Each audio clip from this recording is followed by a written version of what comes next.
tadi kita kan sudah buat pizza nih. Nah, sekarang teman kelasnya Kak Mari ini juga punya usaha loh. Penasaran usahanya apa?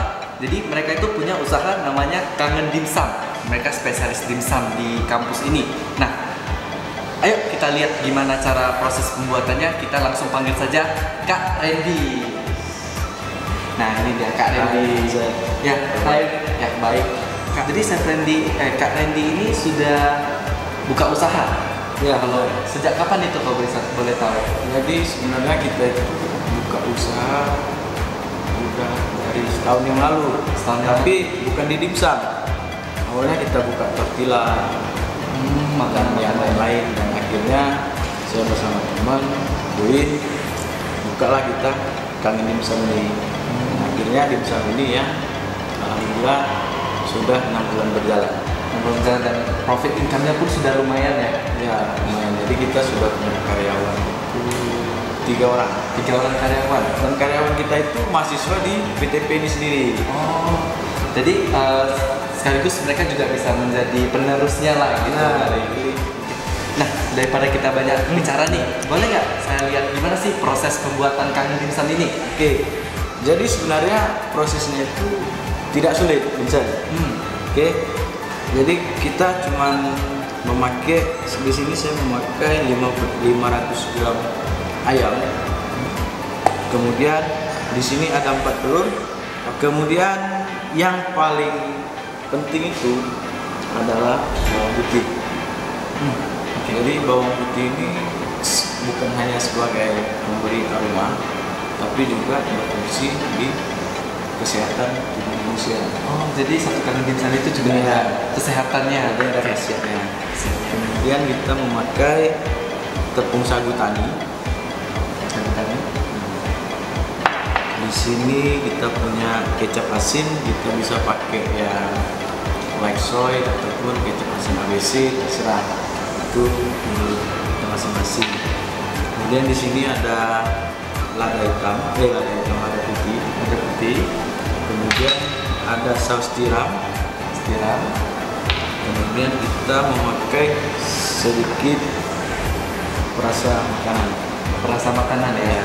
Jadi di sini kita pure menggunakan bahan-bahan yang tidak menggunakan minyak sama sekali. Oh, tidak menggunakan minyak. Ya, dari dimsumnya sendiri, dari kulitnya, dan dari sambelnya sendiri. Oh, jadi sambelnya ini kita proses tidak menggunakan minyak, tidak ditumis. Tetapi sambelnya ini sudah saya blend dulu ya. Jadi sebenarnya kalau menunggu prosesnya itu lama. Jadi dia direbus bersamaan dengan bawang putih. Jadi resepnya cuma 2 nih. Saya kasih tahu nih ya resepnya. Bawang putih sama cabai kering itu kita rebus. Kalau bahasa orang dapur itu lebih gaul kita boil lah ya. Kita boil menggunakan api yang kecil ataupun simmer. Itu nanti sampai dia benar-benar matang. Karena apa? Supaya dia tidak menimbulkan rasa pahit walaupun ada bijinya di sini. Kemudian, di sini kita menggunakan kulit pangsit. Oke, jadi sekarang kita lanjut ke prosesnya. Yang pertama, ini udah dicuci ya tadi ya. Sekarang kita coba ambil bawangnya.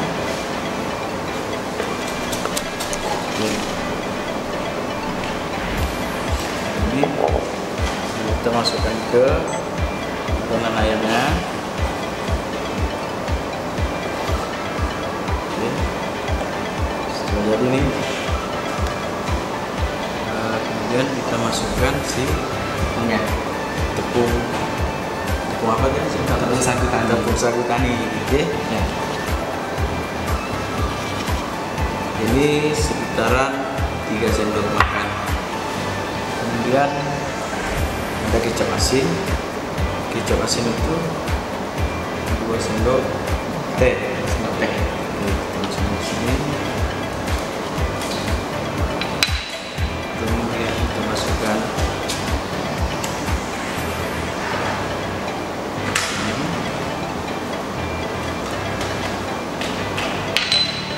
sedikit merica untuk menambah aroma. atas. Kemudian jadi ngecop itu ada tekniknya nih Vincent. Oh, apa seperti apa itu Kak? Jadi tadi kan setelah kita cepet nih bumbunya, Ya. kita selas sedikit ya. Terus nih si ujung pisau ini ditaruhkan di sini. Ya. Kemudian tangan kita ini ditaruhkan di sini. Nah, Jadi tinggal kita giniin supaya apa kita begini? Jadi si ujung pisau ini nggak lari ke mana-mana. oh jadi ini memang teknik yang benar untuk Iya. mengecop ya? Iya. Oke. Kita masukkan si titik ke. Oke. Kemudian telur. Oke, jadi kalau telur saya nggak akan masukkan langsung ke dalam adonan. Karena Kenapa? apa? Kita kan tidak tahu dalam telur ini bagus atau enggak.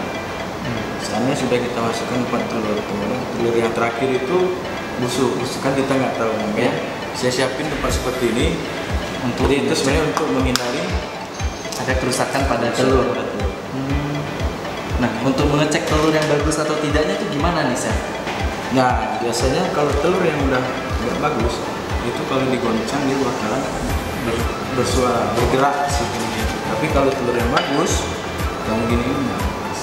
Oke, seperti ini.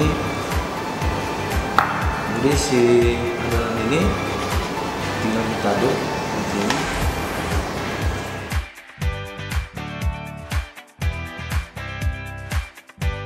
Jadi cukup beri 1 sendok teh, kemudian di tangannya begini dan kita lipat seperti ini.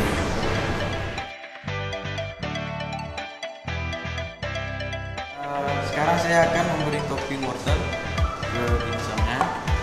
Tadi sengaja ini udah saya grater duluan supaya kita lebih mudah untuk mencup si wortelnya.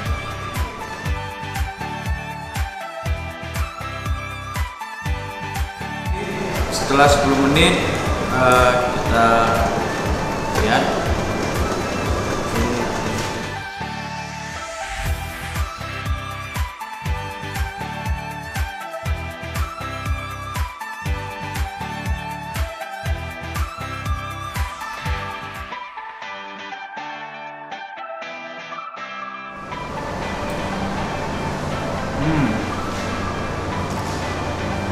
Pecah di dalam ya?